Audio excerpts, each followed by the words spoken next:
د دې سړي دماغ له دې کمپیوټر سره نښتي دي. دا چې څه فکر کوي هماغه په کمپیوټر کې عملي کیږي. که په ساده شکل ووایو دا وړوکی چپ د انسان د مغزو په منځنۍ برخه کې لګیږي او په مستقیم ډول د انسان دماغ له کمپیوټر سره نښلي.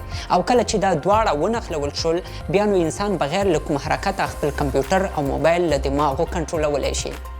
کیدای شي دا تاسو ته ډیره د حیرانتیا خبره نه وي، خو دا به ضرور درته حیرانونکي چې په راتلونکي کې به د دې چې په وسیله انسانان هر څومره سخت او ډیر معلومات د هر څومره مودې لپاره په اسانۍ حفظ کولی شي. معلومات به خپل ذهن ته ډاونلوډ یا اپلوډ کولی هم شي. د همدې چپ په وسیله به انسانان خپل یاداشتونه او معلومات کمپیوټر ته انتقالولی شي، حتی خپله حافظه به هم یو روبوټ ته ورکولی شي. د دې چپ له ایجاد سره سم د ملګرو ملتونو ادارې یو لوی تشویش دا ښودلی و چې که چیرته د نیورالینک دا چپ نور هم پرمختګ وکړي نو دا به د هیکرانو لپاره اسانه لاره چې د خلکو په خیالاتو، سوچونو او حتی خوبونو باندې هم پوه شي چې دا به د انسان لپاره لویه صدمه وي.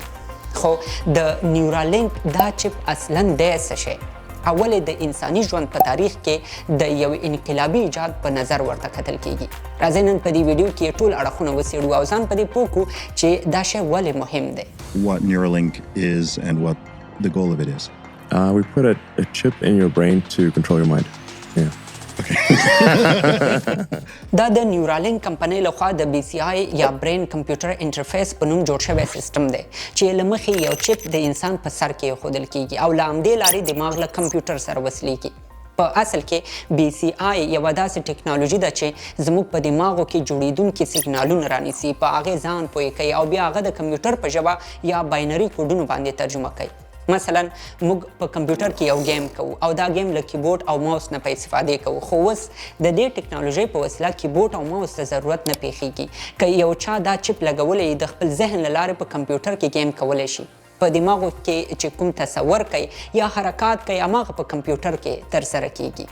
په دې سیستم ډیرو کمپنیو کار کړی دی، خو په هغوی کې باید یو مشکل نه یو مشکل را پیدا کېده، خو دا ځل د نیورالینک په نوم کمپنۍ په دې باندې جدي کار شروع کړ. نیورالینک د ایلن ماسک کمپنۍ ده. ایلن ماسک ویلي چې هغه غواړي د نیورالینک له لارې د انسان دماغ له ټکنالوژۍ او په خاص ډول له آرټیفیشل انټلیجنس سره ونښلي او د انسان دماغي قوت سوچنده زیات کړي.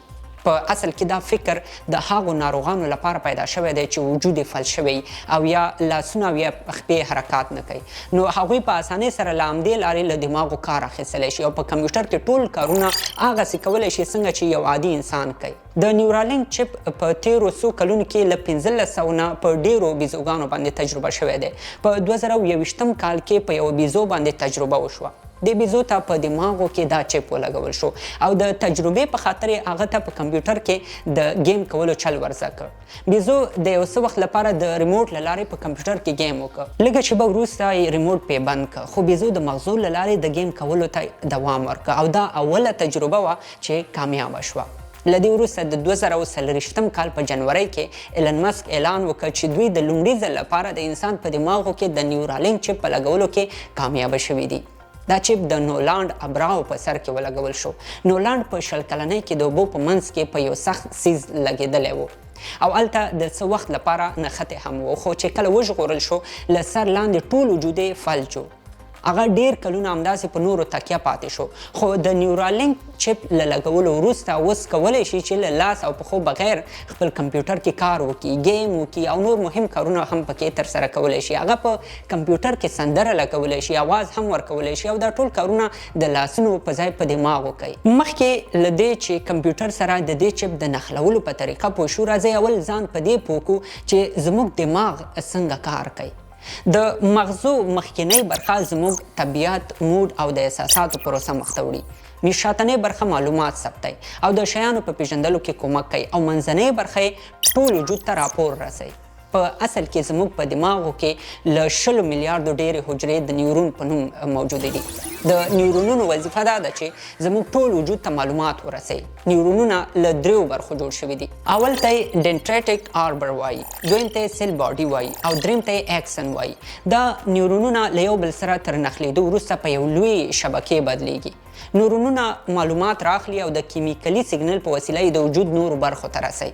که یو نیورون ته معلومات ورسیږي دا په ټولو نیورونونو کې گردش کوي او بالاخره د وجود هماغې برخې ته رسیږي له کومې سره چې تړاو لري.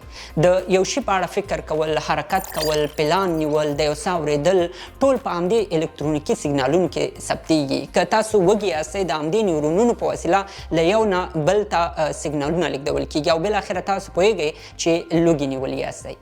په اصل کې دا معلومات د برېښنا په شکل چې اکشن پوټنشل هم ورته وایي له یو نیورون نه بل نیورون ته په شدت سره انتقالیږي او همدا اکشن پوټنشل هغه برېښنایي کرنټ دی چې متخصصینو معلومه کړې چې د یوې الکترونیکي آلې په وسیله کنټرولېدی شي. که دې برېښنایي کرنټ ته یو ډیوایس کېښودل شي په اسانۍ سره دلته راتلونکي معلومات ثبتېدی شي. نو که د نیورالینک چپ همدلته کېښودل شي دا سیګنل په اسانۍ سره راخیستلی شي. بیا دا سیګنالونه په باینري کوډونو بدلیږي چې د کمپیوټر ژبه ګڼل کېږي او وروسته د بلوتوت له لارې له دماغو نه کمپیوټر ته انتقالیږي او دا چپ په همدې ترتیب کار کوي. د نیورالینک کمپنۍ دا ډیوایسونه د دوو اهدافو لپاره په دوو شکلونو جوړ کړي دي. یو ته یې بلایند سایټ وایي چې د ړندو خلکو لپاره جوړیږي. مثلا یو شخص په سترګو لیدل نشي کولی، یوه جوړه عینکې چې کمرې ولري ورته په سترګو کیږي. د همدې کمرې په وسیله به د مخامخ ځایونو ریکارډ کیږي او د بلوتوت له لارې به په دماغو کې لګول شوي چپ ته رسیږي. له دې سره به انسان د مخامخ ځایونو تصویرونه په دماغو کې محسوسوي او د سترګو کار به ترې اخلي. دویم ته یې ټیلیپاتی وایي او دا هماغه ډیوایس دی چې تر اوسه یو انسان ته لګېدلی دی. دا چپ په څلورو برخو ویشل شوی دی. اوله برخه یې له ځانګړو موادو جوړه شوې چې پوښ ورته وایي او دا په دې خاطر جوړه شوې چې د چپ له وجې دماغو ته رسیدونکي نقصانات له منځه یوسي. دویمه برخه یې بیټري ده چې د وایرلیس چارجر په وسیله چارجیږي.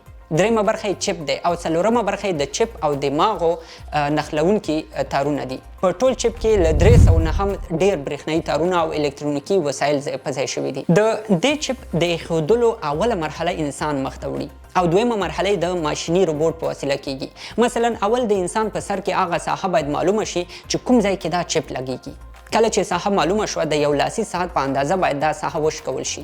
ورپسې هغه پوښ هم لرې کیږي چې د مغزو له پاسه پروت وي. کله چې مغزه راښکاره شي بیا نو د ماشیني روبوټ کار شروع کیږي او دا په دې خاطر چې د چپ تارونه د انسان له ویښتانو هم 10 چنده زیات نازکه دي او انسانان دا له دماغو سره نشي وصلولی. په همدې خاطر له روبوټ نه کار اخیستل کیږي. دا ټوله پروسه څو ساعتونه وخت نیسي او کله چې چپ کېښودل شي د انسان دماغ په مستقیم ډول له کمپیوټر سره وصلیږي. نو په اخره کې دا ویلی شو چې د دې ډیوایس دا لومړنی سیریز دی. په آینده کې د دې چپ لپاره ډېر لوی پلانونه په پام کې نیول شوي دي. مثلا هر څوک به کولی شي چې هر څومره زیات معلومات وغواړي او د هر څومره وخت لپاره یې وغواړي په دې چپ کې به یې ساتلی شي لکه د ګوګل په شان. یا هم کټ مټ ګوګل به مو په دماغو کې نصبي. د دنیا د هر شي په اړه به معلومات خلکو سره په دماغو کې ثبت دي. یو اټکل دا هم دی چې شاید یو وخت داسې راشي هغه خلکو چې دماغو کې چپ لګولی د نورو انسانانو په نسبت به ښې وظیفې ولري، ښې پیسې او ښه ژوند به هم ولري او هغو خلکو چې دا چپ نه یي لګولی د معلوماتو د کموالي له وجې به یې د ژوند سطحه ډېره ټیټه پاتې. نو په همدې خاطر به ټول خلک کوشش کوي چې په دماغو کې دا چپ ولګوي څو له نورو انسانانو سره یو ډول ژوند ولري. کټ مټ په اوس وخت کې لکه موبایل چې څومره ضرور دی همداسې به دا چپ هم ډېر ضروري. زه هیله لرم چې د ویډیو به تاسو سره د دې نوې ټکنالوژۍ په پېژندلو کې ډېره مرسته کړي. تر بلې ویډیو الله مو مل.